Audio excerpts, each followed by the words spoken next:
And he's there now with a look back, right, Steve? That's right. You know what I found out today? That St. Petersburg's Rick Dodge, the same guy that's trying to bring Major League Baseball to the Bay Area, is the same guy that helped bring the Dali collection to town. That was interesting. And something else I didn't know. I thought they built this building for the collection, but that's not true. See, before this Dali collection came to town, this old building was just a warehouse.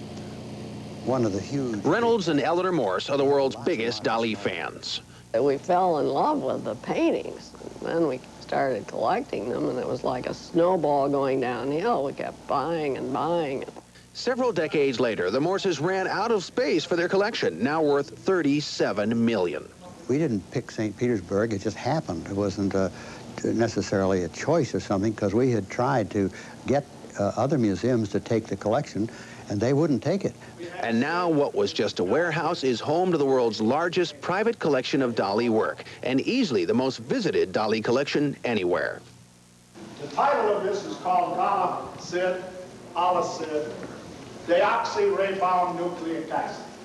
Recently unveiled, the latest masterwork in the Morse collection. It cost $1 million. The flamboyant Salvador Dali described himself as an enigma. He wondered if he could have the thoughts of a madman while remaining sane.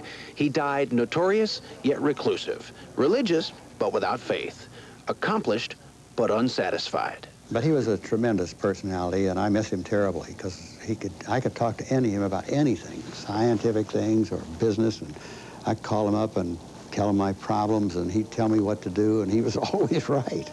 Just a marvelous person.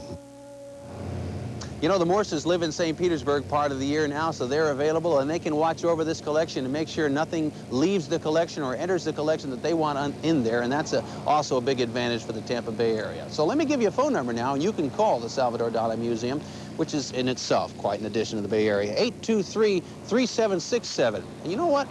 That was $37 million back in 1982. I guess it's gone up a little in 10 years. Just a little. I expect so. Be sure you don't leave with anything from the museum, Steve. Check it out. Okay. Nothing here.